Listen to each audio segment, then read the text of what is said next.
BRS పార్టీలో అసలు ఏం జరుగుతుంది, బీఆర్ఎస్ పార్టీతో కవిత గారికి అనుబంధం తీరిపోయిందా అనే విషయాలు అయితే తెలుసుకుందాం. దీని గురించి అయితే మాట్లాడేందుకు ప్రస్తుతం మనతో పాటు సీనియర్ పొలిటికల్ అనలిస్ట్ అరసమల్లి శ్రీనివాసరావు గారు ఉన్నారు. నమస్తే అండి. నమస్కారం అండి. సార్, బీఆర్ఎస్ పార్టీలో అసలు ఏం జరుగుతుంది? కవిత గారికి బీఆర్ఎస్ పార్టీకి అనుబంధం తీరిపోయిందా? కవిత గారు కొత్త పార్టీ పెట్టబోతున్నారా, లేదంటే కవిత గారు మరో పార్టీలో ఎందులో అయినా చేరబోతున్నారా? అసలు ఏం జరిగింది? బీఆర్ఎస్ పార్టీలో ఒక రకమైన ఆందోళన అయోమయం ఉందండి. ఎందుకంటే 10 సంవత్సరాల పాటు ఏకఛత్రాధిపత్యంగా పరిపాలించారు కేసీఆర్ గారు. కేసీఆర్ గారి పరిపాలనలో సామాన్యుడికి ఎవరికి ఇబ్బంది కలగకపోయినా ఆ పార్టీ ఓటమి చవి చూసింది. అక్కడి నుంచి మొదలైంది. ఆయన మిత్రుడు జగన్మోహన్ రెడ్డి కూడా ఓడిపోయాడు.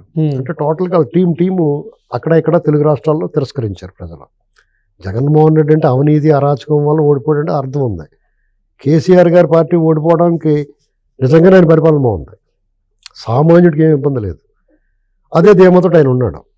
యాక్చువల్గా ఎమ్మెల్యేల మీద వ్యతిరేకత ఉండొచ్చు, లేదా తెలంగాణ తెచ్చిన కేసీఆర్ గారికి 2 సార్లు ఇచ్చాము, తెలంగాణ ఇచ్చిన కాంగ్రెస్ ఒకసారి ఇవ్వాలని ప్రజలు తెలంగాణ సమాజం అనుకుని ఉండొచ్చు. దానివల్ల కూడా అదొక ప్లస్. ఎందుకంటే తెలంగాణ సమాజం చైతన్యవంతమైంది, వివేకవంతమైంది, కృతజ్ఞతాభావం కలిగిన సమాజం ఇది. వాళ్ళందరిలో కూడా ఒక రకమైన చైతన్యం ఉంటుంది. బాగా చదువుకున్నా చదువుకోకపోయినా సరే ఒక సమస్య పట్ల కానీ ఒక పోరాట తత్వం ఉంటుంది. పాటల రూపంలోనూ మాటల రూపంలోనూ వాళ్ళ యుద్ధాన్ని ప్రకటిస్తారు, భావ ప్రకటన చేస్తారు వాళ్ళు. అది ఆంధ్రాకి దీనికి ఆ వ్యత్యాసం ఉంటుంది. ఆంధ్ర రాయలసీమకి ఇక్కడికి తెలంగాణకి. వీళ్ళని తక్కువ అంచనా వేసుకోకూడదు. కేసీఆర్ గారు ఎంత బాగా చేసినా రైతు బంధు ఇచ్చాడు, దళిత బంధు, ఇలాంటి కొన్ని ఇన్నోవేటివ్గా సంచలనాత్మకమైన కొన్ని సంక్షేమ పథకాలు ప్రవేశపెట్టాడు. 24 గంటల కరెంట్ అనేది వాళ్ళు అప్పులు చేశారు, సబ్ చేశారు, ఏం చేశారో తెలియదు, కానీ బ్రహ్మాండం కరెంట్ ఇచ్చాడు.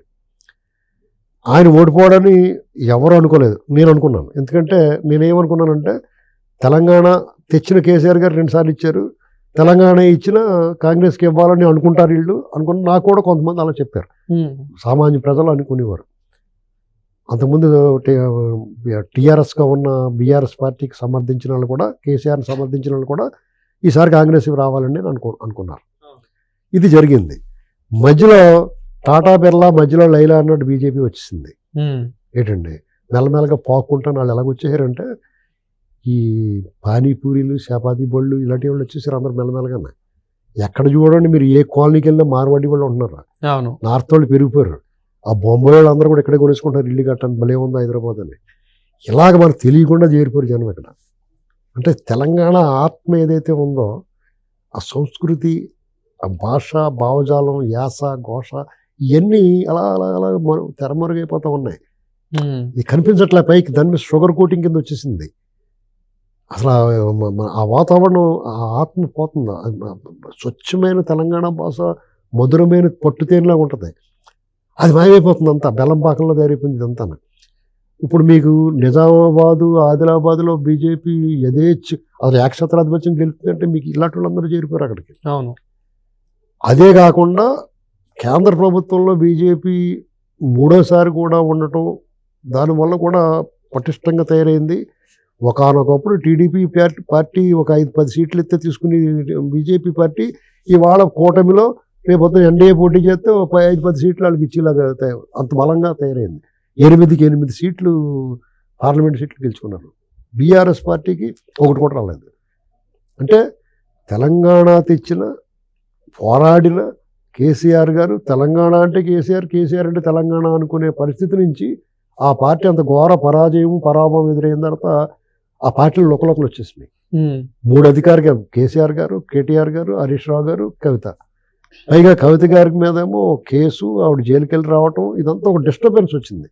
ఆ పార్టీలో ఉన్న నాయకులందరికీ కూడా నాయకత్వం మీద అనుమానాలు, ఇది ఏమవుతుందో తెలియదు, పార్టీ మళ్ళీ అధికారంలోకి వస్తారా రాదా ఒక సందేహం, ఒక సెంటిమెంట్ ఉంటే తప్ప వాళ్ళు దాని మీద ఆధారపడ్డారు. అన్నాళ్ళు పార్టీ క్యాడర్ నిర్మించుకోవడంలో ఫెయిల్ అయ్యారు. ఇతర పార్టీ నుంచి క్యాడర్ తెచ్చుకుంటే ఏమవుతారు, వాళ్ళు ఇల్లు బాగైందని అందులో పోతారు. మీరు టీడీపీ వాళ్ళు ఉన్నారు అనుకో, టీడీపీ కానీ మళ్ళీ రెడీ అయిందంటే అందులో పోతారు వాళ్ళు. కాంగ్రెస్ వచ్చిన వాళ్ళు కాంగ్రెస్లో చూపెడుతున్నారు వాళ్ళు. ఎవరు మిగులుతారు ఆఖరికి? హరీష్ రావు గారు, కేటీఆర్ గారు. హరీష్ రావు గారు కూడా మీద అనుమానం మళ్ళీని రకరకాలుగా రాస్తున్నారు. హరీష్ రావు గారు ఎప్పుడు పెడుతున్నాడో, లేకపోతే ఎడ కొడుతున్నాడో ఇలాంటివి అంటున్నారు. ఆయన ఎందుకు పెడతాడు పాపం? అలాంటి ఎందుకు చేస్తాడండి? ఇప్పుడు ఆ పార్టీ వల్లే కదా వాళ్ళందరి పేరు వచ్చింది వాళ్ళందరికీ. ఉమ్, కానీ మరి ఈటెల రాజేంద్ర గారు వెళ్ళిపోలేదా? ఈటెల రాజేంద్ర గారు కూడా అసలు సిసలు తెలంగాణ అది మంచి ప్రజల్లో బాగా ఫాలోయింగ్ ఉన్నవాడు, ఆయన వదిలేసిపోయాడు. ఇలాంటి పరిస్థితుల్లో ఈవిడికి అన్నా చెల్లెలిద్దరికి తేడా వచ్చింది. అవును. ఆంధ్రాలో అలాగ వచ్చేసింది ఆ అన్నా చెల్లెలకి ఇద్దరికి. సేమ్ అలా జరుగుతున్నాయి. ఇక్కడ అధికారం పోయింది, వాళ్ళకే పోయింది. అక్కడ అన్నా చెల్లికి గొడవ వచ్చింది, ఇక్కడ అన్నా చెల్లికి గొడవ వచ్చింది. సో ఇప్పుడు రీసెంట్ గా తీన్మార్ మల్లన్న గారు కొన్ని వ్యాఖ్యలు చేశారు కవిత గారి మీద. సో తను ఇప్పుడు ప్రెస్ మీట్ పెడుతూ ఒక మాట అన్నారు. బీసీల దాని గురించి ఆవిడ ఒక సంబరాన్ని వ్యక్తం చేసింది. ఉమ్, ఎవరైనా చేయొచ్చు, బీసీలే అయి ఉండక్కర్లేదు. ఇప్పుడు బీసీలకు ఒక న్యాయం జరుగుతుంది అనుకోండి, ఎవరైనా మాట్లాడచ్చు. తీన్మార్ మల్లన్న గారు దాని మీద కామెంట్ ఆయనే తప్పు మాట్లాడలేదు. ఫస్ట్ పాయింట్, ఉమ్, మంచం పొత్త కంచం పొత్త అంటారు కదా, అది ఒక సామెత. ఓకే. కయ్యానికైనా వియ్యానికైనా సరే సమూజ్యాలు కావాలి, అది మీకు మాకు కంచం పొత్తు లేదు మంచం పొత్తు లేదు అంటే మీకు మాకు సంబంధాలు లేవని, అంత అనుబంధాలు లేవని అంతే. ఉమ్, అంతేగాని అదేం తప్పు మాట కాదు. దానికి వాళ్ళు వేరే విధంగా తీసుకుని ఏకంగా వాళ్ళ ఆఫీస్ మీద దాడి చేశారు. ఇది ఒక విశ్వ సంస్కృతి. అంతకుముందు కేటీఆర్ గారేమో మహా టీవీ మీద దాడి చేయించాడు. అవును. ఈవిడేమో ఇలా దాడి చేస్తే ఈ సమాజం ఒప్పుకోదు. తెలంగాణ సమాజం వాళ్ళకి అర్థం అవ్వట్లేదు. ఉమ్, మేము తెలంగాణ తెచ్చాం, తెలంగాణ కోసం మాట్లాడుతాం, తెలంగాణ ఆత్మ యాస ఘోష అని మాట్లాడుతున్నారు కదా. వీళ్ళని నేను ఆంధ్రవాడిని, నేను 25-30 ఏళ్ళ నుంచి ఇక్కడ ఉంటున్నాను. కానీ నాకు తెలుసు తెలంగాణ సమాజం ఎలా స్పందిస్తుందో, ఆ కవులు కళాకారులు ఎలా ఉంటారో, ఎంత గొప్పవాళ్ళు, ఆ భాష, వీటి మీద నాకు ఒక అవగాహన ఉంది. నేను ప్రేమిస్తాను. ఉమ్, వీళ్ళు దానికి ప్రాతినిధ్యం వహిస్తున్నామని చెప్పుకుని ఆ సెంటిమెంట్ మీద వాళ్ళు ఎప్పటికప్పుడు రాజకీయాలు చేసే వాళ్ళు గుర్తించకపోవడం తప్పు. ఏదో ఒక ఇష్యూ మీద ఆధారంగా సానుభూతి మీద మనం సెంటిమెంట్ మీద రెచ్చగొట్టి ప్రజల మధ్య విద్వేషాలు రెచ్చగొట్టి పబ్బం గడుపుకుందాం అనుకుంటే ఎన్నాళ్ళు సాగదు. కాంగ్రెస్ పార్టీ వచ్చింది, అవును. కాంగ్రెస్ పార్టీని విమర్శిస్తున్నారు, డెఫినెట్గా విమర్శించవచ్చు. కానీ వాళ్ళు ఏం తప్పు చేస్తారు? వాళ్ళు బాగా చేస్తున్నారు. ఉమ్, ఇప్పుడు ప్రజలు ఏమనుకుంటారు? తెలంగాణ తెచ్చిన కేసీఆర్ గారిని 2 సార్లు చూసాం, తెలంగాణ ఇచ్చిన కాంగ్రెస్ని చూసాం, ఈసారి బీజేపీని చూద్దాం అనుకుంటారా? డెఫినెట్గా అనుకుంటారా? పైగా టీడీపీ, బీజేపీ, జనసేన కూటమి, ఎన్డీఏ కూటమిగా పోటీ చేశారనుకోండి, ఖచ్చితంగా అధికారంలో వస్తారు. ఈ డిస్టర్బెన్స్లో ఈ కవిత గారు వాళ్ళ అన్నదమ్ముల డిస్టర్బెన్స్లో ఆవిడని కొంచెం పక్కన పెట్టినట్టు కనపడుతుంది. అవును. ఎందుకంటే ఈ తీన్మార్ మల్లన్న విషయంలో కానీ అంతకుముందు ఆవిడ ఆస్తుల విషయం ఏదో డిస్టర్బెన్స్ వస్తుంది వాళ్ళిద్దరి మధ్య. ఆవిడకి జైలుకి వెళ్ళటం కానీ, ఈ అన్నట్లు ఆవిడ నేను ముఖ్యమంత్రి అవుతానంటాం కానీ, లేకపోతే జాగృతి అనే పేరిట ఆవిడ ఒక చేయటం కానీ వాళ్ళ డిస్టర్బెన్స్ కనపడుతుంది.